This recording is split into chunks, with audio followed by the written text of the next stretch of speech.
This is the kind of public interest journalism they don't want you to see. No, I'm not going to give up. This is important. This is the story of an extraordinary Albertan mother fighting for the future of the Oldman River, standing up to intimidation and political power to set an example for her children. This is more than me. I'm a representative of this community, and this affects everyone. Since publishing my first report from Crowsnest Pass, amplifying the voices of a long-silenced Albertan community, I have received threats of lawfare from developers demanding I delete the story and bury the truth. What you're about to watch is my second report, a direct response to those who thought they could censor your right to be informed. This is a bigger issue than me, and I'm not going to give up. In my initial investigation, residents, some who lived here for over half a century, spoke out about governance failures in the Crowsnest Pass. They warned that their municipal council had gone rogue amid lack of provincial oversight, and raised alarm about a development proposed beside an old municipal dump where contaminants were found encroaching onto the land to be sold, threatening the watershed that southern Alberta depends on. Since that report, provincial oversight bodies have issued statements validating those concerns, demanding that full delineation takes place to exactly know where the contaminated soil ends and where the clean one begins, given that development there could cause contaminants to migrate to the nearby creek. Do we want toluene, benzene, hydrocarbons going into our river? I don't think so. The municipality came up with what appears to be a band-aid solution, instead of mandating full delineation of the land. I'm Mocha Bezirgan, and this is a Media Bezirgan exclusive. So with this new plan, they have taken essentially a rectangular piece on the eastern edge of the land to be sold, and they want to consolidate it with the nuisance land. Now, I have no issue with that being consolidated with the nuisance land because there is dump in that land and it should stay in municipal ownership. What I do contest is the arbitrary line that they've allocated for this land. It is not based on what they refer to as delineation.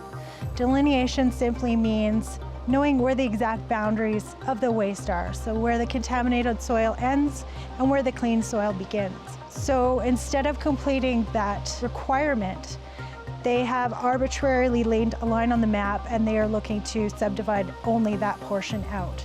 So mixed waste could extend further into the land being sold. So it's concerning, and very risky for residents, the community, and the watershed. This isn't only about residents who live near the old Blairmore dump site. It's about every community that depends on the Oldman River. What's important to note is that as per the first study, the Nuisance Ground Environmental Overview Report, the bedrock geology states that the folds and faults are perpendicular to the Crowsnest River.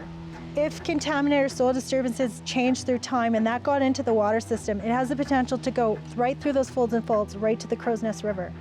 Once it's into that system, it's pretty hard to stop it.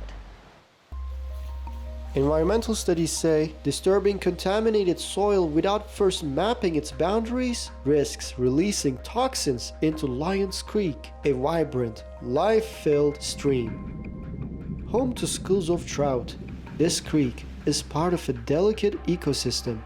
By raising her voice, Mindy is not only speaking for her neighbors and her children, she is also speaking for those voiceless creatures whose survival depends on clean water. I think that all the land that is down gradient of the dump site needs to remain in municipal ownership so that they can properly manage it. So first things first, as mentioned before, we need to know where those boundaries are. We need the area fully delineated. Besides the environmental risks, residents say the price and process behind the land sale raise serious red flags. They accuse the municipality of selling 68 acres of public land next to the old dump site at what they consider a strikingly low price, allegedly without advertising it publicly or obtaining an independent appraisal. FOIA documents show the two parcels were assessed at $194,900 and $156,500, a total of roughly $351,400, or about $5,200 per acre. Assessed value is used for taxation, not for determining what land would sell for on the open market. Interestingly, those figures match almost exactly the prices listed on Chump Resort's purchase application, a figure that locals say is unusually low for land of that size and location, raising questions about how and why the municipality decided to sell 68 acres at that price. I reached out to the CAO to confirm whether assessed values were used to determine the sale prices rather than an independent market appraisal, whether there was an open bidding or RFP process and how many bids were received, and whether allegations that the sale was not publicly advertised were true. I did not receive a response by the deadline. On the other hand, Chump Resorts' lawyer provided a brief statement. Chump Resorts remains committed to following all proper procedures and guidelines as directed by the various municipalities in which we operate. The statement concluded with a warning. Any suggestion or insinuation to the contrary is defamatory and will be treated as such. Now back to the environmental concerns. While being criticized for not being an expert, Mindy isn't arriving at these conclusions herself. She is citing applicable scientific documentation specific to this land. Here's the clarification she obtained from Contaminated Sites and Remediation Department of Alberta Environment after many months, vindicating the legitimacy of her concerns. The letter makes clear that construction carries significant risk. Development or excavation may impact local hydrology and hydrogeology, potentially mobilizing contaminants, clearly stating that their expectation of the municipality is for remediation and development plans to recognize these potential effects. The letter goes on to highlighting the fact that Lyons Creek is located approximately 200 meters west of the site. It would be expected that sufficient monitoring is undertaken to ensure no adverse effects or impacts prior to, during, and post-construction. The letter ends with a warning, saying that if the current data isn't enough, then more study is mandatory. This is not made up. These are real risks. But instead of fulfilling even the basic expectation of full delineation, the municipality seems to be confused as to who is actually responsible for the delineation, as it tries to exonerate itself from liability despite clear provincial regulations, pointing out that the liability rests with the municipality. As per the Environmental Protection Enhancement Act, which is provincially legislated regulations, the municipality, as per Section 107, is the person responsible for the contaminated site. So it lies into question as to how they believe that the liability could be transferred to another landowner when, as per Alberta government regulation, they are still liable. The Phase 2 environmental site assessment states that excavation may release vapors, highlighting that there is insufficient information to eliminate pathway. So it's a major concern. Do we want toluene, benzene, hydrocarbons going into our river? I don't think so. But instead of fully delineating the land, the municipality resorted to an arbitrary solution, subdividing a small portion, blindly, in Mindy's view, since full delineation was not completed, particularly on the west slope leading to Lyons Creek. If they do not deal with this contamination properly, they could create new ways for those contaminants to migrate by disturbing the soil, creating a risk to this entire community, the environment, and the watershed. It needs to be taken seriously. And I ask the question, is the municipality taking this seriously? If the developer does encounter any waste, they could haul it away without additional studies. This statement, made by the Development Department of the municipality, further intensifies concerns about pioneering new ways of handling contaminated lands at the risk of health and safety, instead of following established provincial guidelines. Even if they decide to, all of a sudden they're going to remediate the area real quick, meaning let's say they decide to haul the soil out and they're going to bring clean soil in, there's still a period of time that they have to monitor to ensure that it's free of contaminants, that nothing else is leaching through the site, that they got it all. In a letter sent to the municipality, The province stresses their expectations of delineating solid and groundwater both vertically and laterally, to clearly define where the nuisance ground boundary actually ends.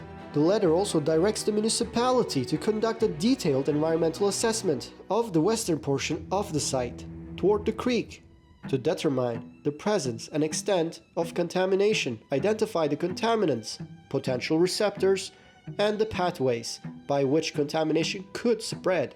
But perhaps those expectations are too high for a municipal administration led by a handsomely rewarded CAO, because only after Mindy raised the issue with the province, the administration emailed the CAO admitting they had missed the fact that a portion of the APAC encroaches into the land to be sold, and saying it had to be fixed ASAP before the land sale is completed. If I had not brought this forward, they would be doing construction right now and they'd be digging right through the old dump land, potentially contaminating and posing a risk to all of us. But more questions arise as to how the municipality can possibly miss such a crucial fact when the CAO acknowledged by signing the 2023 environmental study. The CAO knew about this. Senior Development knew about this. Mr. Van de Beek knew about this. The CAO knew about this study, where multiple exposure pathways were identified and risks to aquatic life.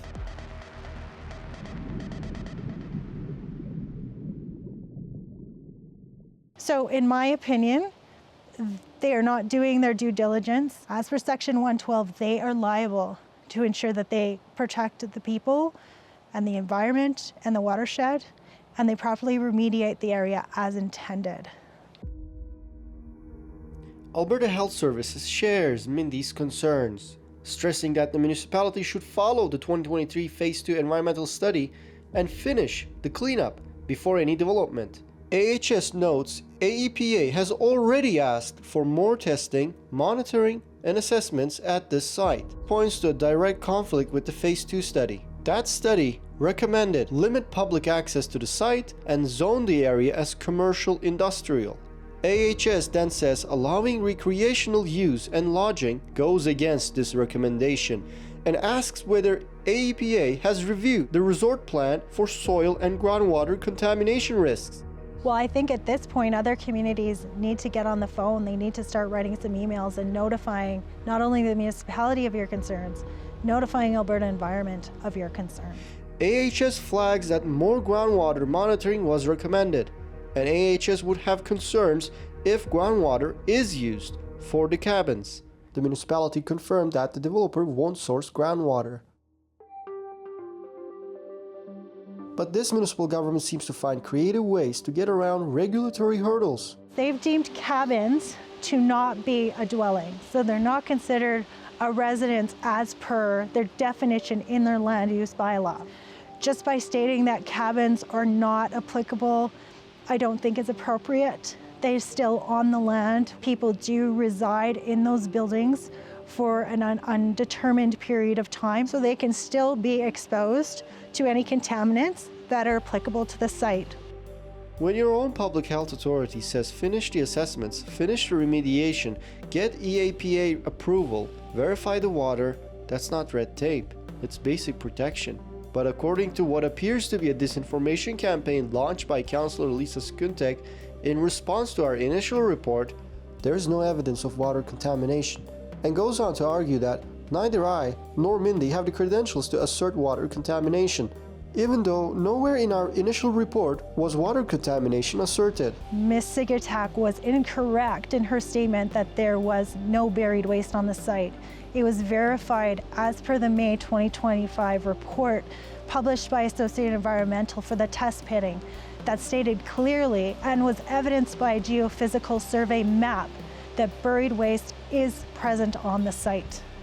The test pits that were in the buried waste and the surrounding mixed waste presented with contaminants above the Alberta Tier 1 guidelines. I realize it's her editorial, but she titled it Fact versus Fiction. The facts that she brought forward were not facts. So it leads me to question her integrity as a professed journalist. Councillor Skutek also misleadingly claimed that I was not affiliated with any news organization, which in her opinion is a red flag. In reality, I am the owner-publisher of Media Bezirgan, just as she is the owner-publisher of the Crowsnest Pass Herald. But of course we're not the same. I make a living by doing public interest journalism that viewers voluntarily support because they believe the work I do matters. By contrast, according to federal records, Councillor Skutek's blog, the Crowsnest Pass Herald, has received more than $230,000 in the last 5 years from the Liberal government of Canada. That's taxpayer money. Councillor Skutek went so far as to compare the kind and concerned people who criticize municipal governance in my report to the aftermath of the horrific assassination of Charlie Kirk, as if my reporting encouraged death or violence against anyone. Wishing death or violence is not courage, it is cruelty. I felt this same kind of vitriol recently on a YouTuber's podcast from people in my own community, she wrote, while showing screenshots of random people celebrating the murder of Charlie Kirk. Meanwhile, in reality, people I interviewed didn't wish harm to anyone at all, but were simply critical of how governance was done in the municipality. Crowsnest municipal government and its administration is not a well-kept garden. We're the ones that elected you. You're supposed to be representing our interests. I think it's a sign of a total breakdown of their ability to interact with their electorate. What's the use of having a Department of Municipal Affairs if they don't step in and check things? That's not the same as celebrating violence. Another troubling aspect to this is the CAO, whose wife makes public comments targeted at family members of municipal government workers for sharing my initial report. The fact you share this fictitious garbage while the majority of your household's livelihood is supported by the municipality is appalling, she wrote. It's absolutely overreach. We are entitled to our beliefs and our opinions. The voice of all those people that work for the municipality, they matter. They matter just like the rest of us, and they all need their voice. By having the CAO's wife put a target comment about myself on there, targeted at my husband, it's wrong, it's out of line, and it's not fair. I reached out to the CAO and asked him whether he would disavow personal attacks and commit to a policy that employment and status or family relationships are off limits in public commentary, so that family members of municipal workers can enjoy their charter-protected rights to freedom of speech without worrying about their loved ones facing repercussions. But I did not receive a response. Well, I think his silence does speak volumes. And then there are developers who threaten Lawfare to force me to delete my report. Keep in mind, my report was about municipal governance and no developer was accused of wrongdoing. If the video about the Crowsnest Pass is still up and live within 24 hours of receipt of this email, legal proceedings against you and your company will commence. This is the correspondence I received from someone identifying himself as Kai Eckert, owner of Tecumseh Mountain Resort. I invited him to particularize any inaccuracies in my report, especially since neither he nor his company was accused of wrongdoing, and the story focused on governance. Instead of specifying what exactly was inaccurate and what was the truth, he continued with broad accusations and legal threats aimed at getting me to delete an evidence-based piece of public interest journalism that amplifies the voices of Crowsnest Pass residents. Due to failing to identify the inaccuracies, I refused to take down the report. I think the freedoms are being taken away. If people get away with trying to suppress your voice and censor you, no, we don't live in a free society. Charmed Resorts, the firm developing near not yet fully delineated lands, also sent a strongly worded cease and desist letter to me and the Pawluk family shortly after my initial report. I hope my children learn that you have a voice and you can stand up for your beliefs. You have a right, you have charter-protected rights to free speech, political beliefs. And when you have a councillor or a municipality or a provincial government, you have the right to speak out. You have a right to your voice. And we need to stand up to people who are oppressing our voice. Bylaws like 1187 and 1066 are suppressing the voice of residents of the Crowsnest Pass. It is wrong. It needs to change. I'm hopeful that a newly elected council will remove those and bring back people and bring back their voice in this community and let them be a part of decisions that are happening around them. I reached out to Councillor Lisa Skutek, owner of the government-subsidized Crowsnest Pass Herald, to give her a fair chance to comment, spelling out exactly which documents my report relies on and offering an extension if she intended to respond, but needed more time. I also flagged that the integrity of her claims would be scrutinized against the record. She replied that she was out of the country. I extended the deadline to accommodate her. Instead of answering, Councillor Skutek posted my questions on Facebook the very next day and falsely claimed I just gave her 1 day to respond. She then announced she wouldn't respond because in her view my process wasn't genuine, citing short notice, even though she had more than 2 days, and I explicitly wrote, "If you intend to reply and require additional time, please let me know."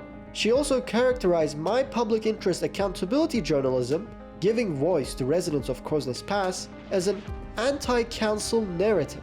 Rather than engage with the documents, she used her taxpayer-funded newspaper to publish another factually incorrect editorial about me, attempting to discredit my credibility before my second report. In her paper, Councillor Skutek tries to cast doubt on me by invoking my legal dispute with Edmonton Mayor Amarjeet Sohi, framing it as if it just emerged. She then makes a factually untrue claim that I did not include responses or comment from the municipality or councillors. In reality, my report includes the mayor's response and Councillor Dave Lupuzzi's response, and it notes the CAO's non-response. That's on the record. And the inaccuracies didn't stop there. She also misled readers by stating I'm employed by Rebel News. That is false. My employment there ended about 3 years ago. While falsely accusing me of not reaching out to the municipality and attacking my credibility on that false basis, Councillor Skutek did not contact me for comment. She refused to answer my questions, claiming I might take her words out of context, then proceeded to present only one side of the Edmonton litigation. She reported that the mayor sued for $750,000, but omitted the fact that we filed a statement of defense and that we filed a counterclaim for $3 million. The video reports in question remain online, and viewers can judge for themselves by watching them at sohiscandal.com, where I interview Dr. Gary Botting, Canada's leading expert on extradition law, on whether Canadian politicians whose corruption affects the United States could be extradited to stand trial there. The reports also included insights from researcher Bob Ray, who has compiled extensive documentation on Amarjeet Sohi's history, including his imprisonment as a suspected terrorist in his home country before becoming a Canadian citizen. Councillor Skutek has been formally instructed to preserve all records related to these publications. I'll keep you updated as this develops. I reached out to Chump Resorts. I asked them if they would be willing to waive the without prejudice basis of their legal demand letters so that the public can see what they are demanding of an independent journalist and a neighbor concerned about the environment. But instead of answering my media inquiry directly, they seem to have responded publicly. Quote, "Maybe ask your principal interviewee why she had no problem building her own home within the 50-meter setback of the landfill." So I did. I asked Mindy. Mindy maintains that her home was built in year 2000, about 200 meters from the historic buried waste footprint shown in the 1957, 69, and 78 aerials. The nuisance ground studies and APAC mapping weren't published until 2023, putting almost half of the neighborhood inside the 300-meter buffer zone. Studies show that Mindy and her neighbors are outside the dump site and that contaminants do not encroach on their properties. But the same can't be said for the resort development. Under the Land Use Bylaw 1165, Schedule 2, existing residences built before February 7, 2023 are exempt from the overlay setback restrictions. Now, I know through the June 11th appeal hearing that Associate Environmental Representative stated that 50 meters is an arbitrary number. So 50 meters is not based on science, but they are using that to circumvent essentially the requirements for these setback distances that are stated in the setback guidelines from the Alberta government. Those guidelines and setback distances remain in effect until it can be proven on the land by way of a remediation certificate issued by Alberta Environment, stating that all the pathways are gone, all the contaminants are gone, the area is safe. Then those can be permanently removed. In the meantime, new developments are subject to these guidelines to protect people, to ensure that soil disturbances or, building foundations, anything like that, isn't going to impact you negatively. I feel it's my duty to let people know what's going on, to ensure that health and safety is protected, to ensure the environment and the watershed is protected. This is a bigger issue than me, and I'm not going to give up. I will not be silenced, and this is one way that I can get my word out, because they've been censoring me, and they haven't allowed me to get that word out. Mindy remains steadfast in her fight against irregular and reckless governance, and I'll continue keeping a close eye on Crowsnest Pass as this story unfolds. If you would like to support independent, public interest journalism that amplifies the voices of rural Albertans, too often sidelined by the Ministry of Municipal Affairs, please consider donating at mediabizargan.com/donate. Thank you for watching.